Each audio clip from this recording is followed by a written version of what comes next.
wasallam. So the topic given to me today is the roles, different roles, versatile roles in Ramadan. So we all have different hats that we wear, different hijabs, right? We call them hats in English, but we do here wear hijab with all the pride and alhamdulillah with the blessing of Allah subhanahu wa ta'ala. So we have different colors, shapes, sizes, and the opportunities of these hijabs that we wear. We have moms, we have daughters, we have sisters, we have wives, right? And we have Muslims, we have friends, we have colleagues. Every single role is important for us, right? And during Ramadan, we have to prioritize all of these roles, but we have to pay attention to some of the very, very important ones. Why? Because that 1 month is the most special month. It's like a boot camp for all of us.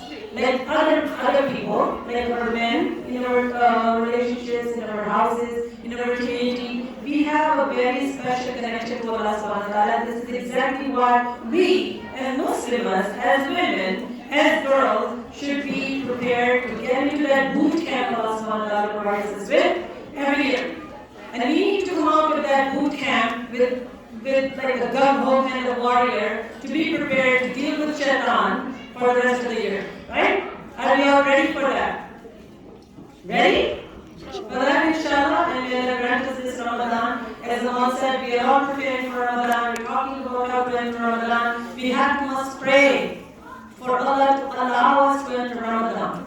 Right? Allow us to actually see another Ramadan. We're not there yet. So we need to pray. Yes, we have to prep, but we need to pray as well to be prepared and to enter with all the blessings and Allah's acceptance or throughout the Ramadan, inshallah. And we will accept our fast, our salah, our qiyam, our ibadah, every single form of Allah's worship that we offer to Allah subhanahu wa ta'ala, and even beyond, inshallah. Ameen, ameen. So I would like to mention 3 roles that I believe are very important for me as a Muslim, and I hope you can resonate to these 3 roles. The first and most important role for me, I'm a community activist, as the sister introduced kindly. I'm a community activist.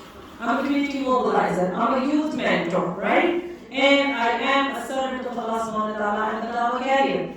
So as a community woman, as a Muslimah, trying to make a difference for the sake of Allah to this community and the community at large, my most important role in Ramadan is that role, a Muslimah role.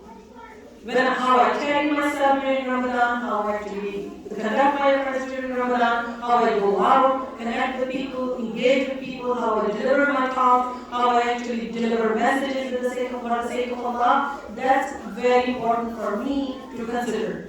And many of you are also in these similar roles or different roles, right? So when you go out to work, when you go out to study, you're in school, you're in your workplaces, you're in your neighborhood, every single time, this is your opportunity to play your role as a Muslim. Never ever lose a single opportunity. And I always say to my daughters, I have 3 daughters, alhamdulillah, 2 of them are here, alhamdulillah. 3 daughters, all of you are like my daughters, they are my sisters here. Some of them are my sisters, alhamdulillah. So never ever go to bed without assessing your day's worth of activities towards Allah's pleasure. Salah being one. But what did I do? Actually, salah is an obligation. You offer the salah to Allah subhanahu wa ta'ala for yourself. Right? That's your connection, charging booth.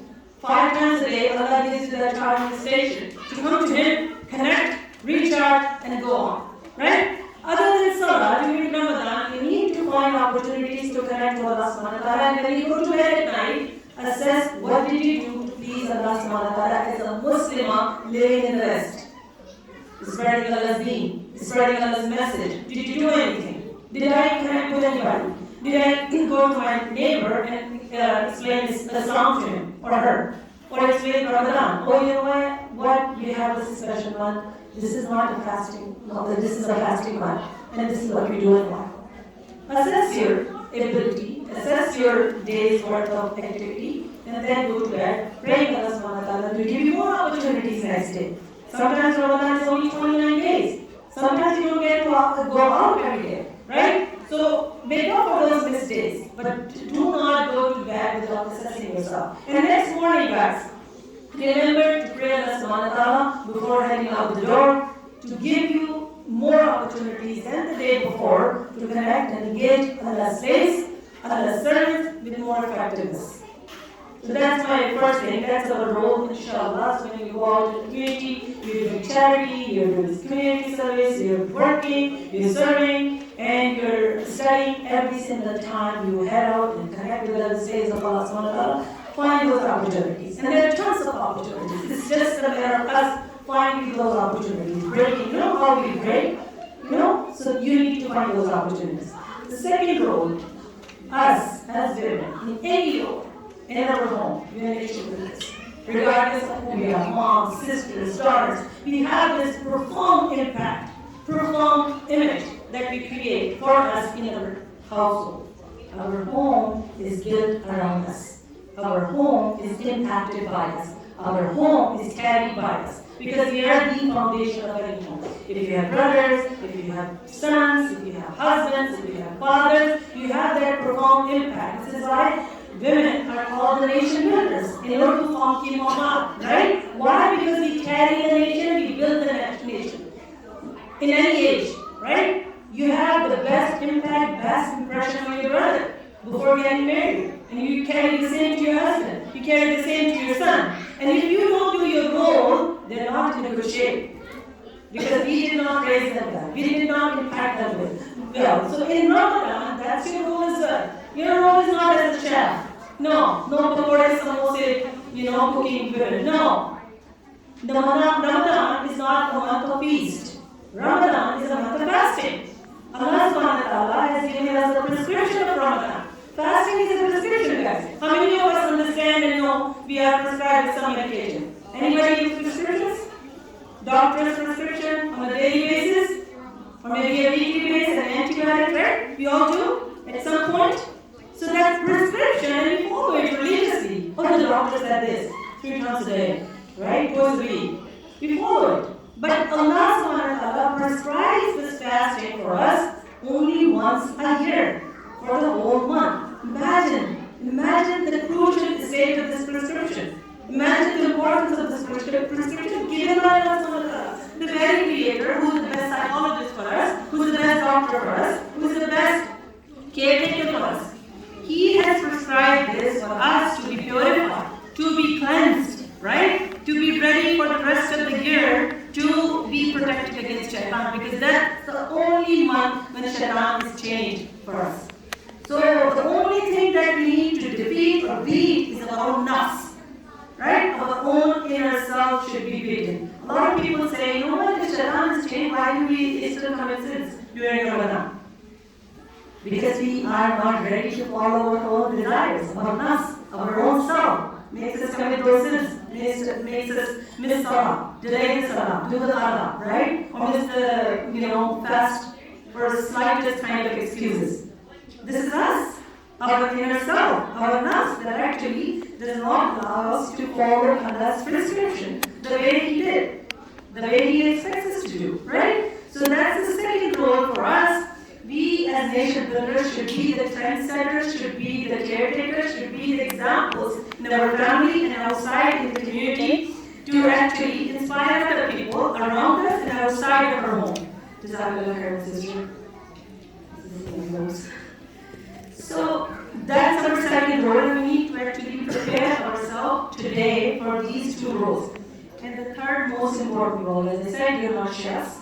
Right? You're not the best cooking person in the house and you should not be focused on that. A lot of times when I ask our sisters, especially moms, who are the basic, cooking people, the primary cooking people in the house, are you done preparing for Ramadan? Yeah, I have prepared and I have, I think, 50 or 60 frozen spring rolls, or samosas, or kebabs, right? I'm so ready. For sahur, I have prepared these many, so and so, whatever the ethnic background is, we prepared for them. That's not the prep we're supposed to talk about. We're women. Again, we're the followers of Sumayya radhiyallahu ta'ala anha. We're the followers of Bibi Fatima radhiyallahu ta'ala anha.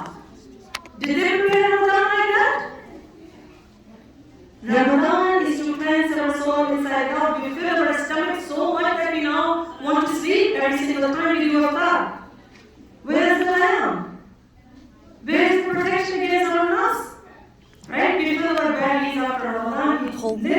turn our fasting to feast. Right? I'll pull it down. Remember how many do it people now? get sick during Ramadan? Her Why? cards are Because falling we eat down. too much. We're so afraid of this hunger that Allah subhanahu wa ta'ala has imposed on us. That hunger, right? So, astaghfirullah, we need to think very rationally. We need to think very focused that Ramadan is given to us as a boot camp. We need to prepare. We need to be able to defeat Shaitan during Ramadan, in ourselves and outside of Ramadan, inshallah. So that's the Ramadan prep we're talking about. So if anybody comes to you, you know what, how many samosas did you freeze? I didn't freeze any. Whatever Allah gives me, I'll break my fast with that, I'll do sahur with that. Right? Even a day is okay. Right? So alhamdulillah for that, and if you can be the trendsetter, go against the tide, go against the cultural norms. Every single person in your family outside will expect you to prep Ramadan with all the cooking. The freezer filling when everybody's dying with hunger outside. This is another thing that you need to remember, guys. We need to see Ramadan as a month of charity. Whatever extra food you have, whatever extra provisions you have, whatever extra blessing you have, give it out. Give to organizations who are serving the Ummah outside and inside Canada. Give to the relief organization. Give out and earn your sawab. I know a lot of organizations, charities in Canada, Canadian charities, they give you tax receipts. Wonderful. But there are also organizations who are not charities, like I used to, like Muslim